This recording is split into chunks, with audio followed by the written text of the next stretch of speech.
माता जी को और आप सभी को नमस्ते प्रणाम।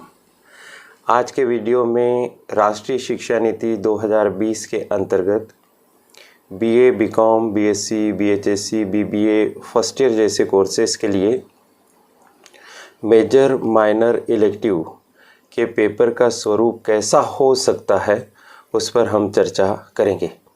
यह वीडियो फर्स्ट ईयर के सभी विद्यार्थियों के लिए उपयोगी है। यह करियर एडवाइस चैनल है, इसे सब्सक्राइब कर दीजिए, बेल आइकॉन भी प्रेस कर दीजिए।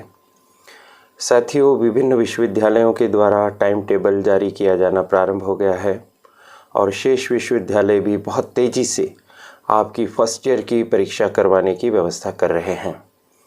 ऐसे में विद्यार्थियों के मन में एक प्रश्न आना स्वाभाविक है कि जब वे परीक्षा देने जाएंगे और उनके सामने पेपर आएगा तो उसमें किस तरह से प्रश्न पूछे जाएंगे। क्योंकि राष्ट्रीय शिक्षा नीति के अंतर्गत यह परीक्षा पहली बार हो रही है, आपके प्रश्न का संभावित उत्तर क्या हो सकता है या संभावित प्रश्न पत्र कैसा हो सकता है, तो आप जान लीजिए। जैसा आपको पता है कि आपके पेपर के 3 भाग होंगे, अति लघु उत्तरी, लघु उत्तरी और दीर्घ उत्तरी।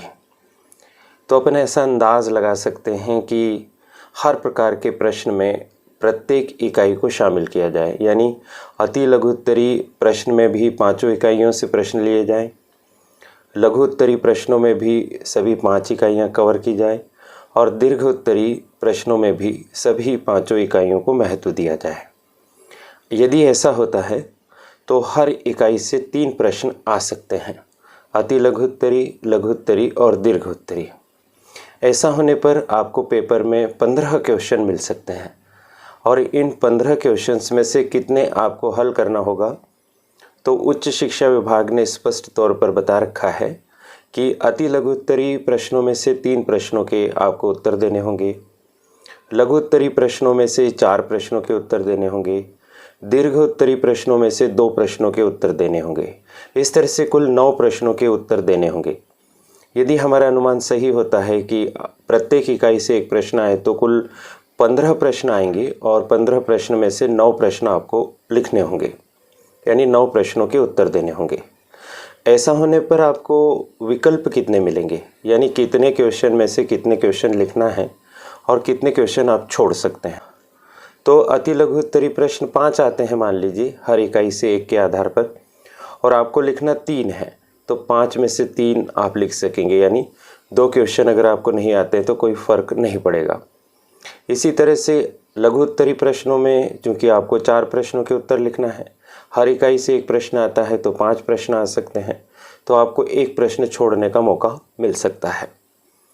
जहाँ तक दीर्घ उत्तरी प्रश्नों का सवाल है तो वहाँ पर आपको 2 ही प्रश्नों के उत्तर लिखना है।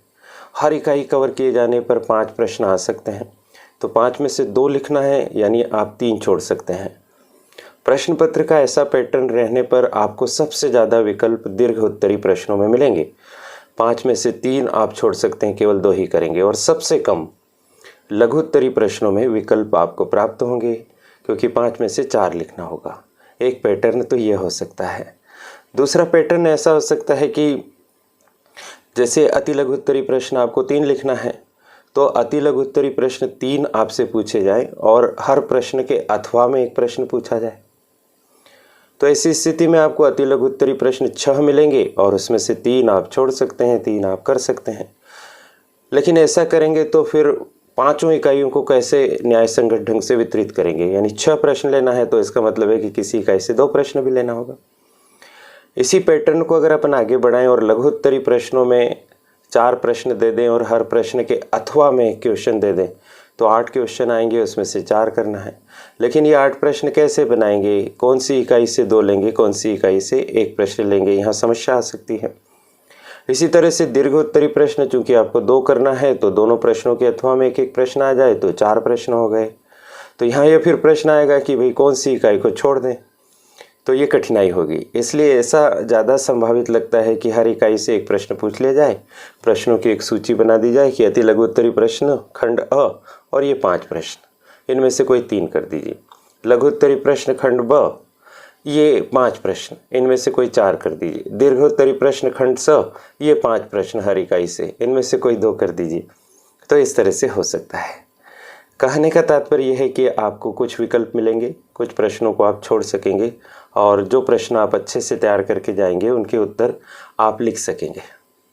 करियर एडवाइस चैनल की यह सलाह है आपको कि आप पूरे कोर्स को तैयार करें और इस स्थिति से परीक्षा कक्ष में जाएं कि आप हर प्रश्न का उत्तर लिखने में अपने आप को सक्षम पाएँ। ये महत्वपूर्ण बात साझा करने का अवसर करियर एडवाइस चैनल ने मुझे दिया। इसके लिए इसकी संचालिका प्रीति गुलवानिया जी के प्रति बहुत बहुत आभार। परिश्रमी टीम का भी धन्यवाद और आप सभी को शुभकामनाएं। Best of luck. नई जानकारी मिलने पर पुनः आपको अपडेट किया जाएगा। शुभकामनाएं।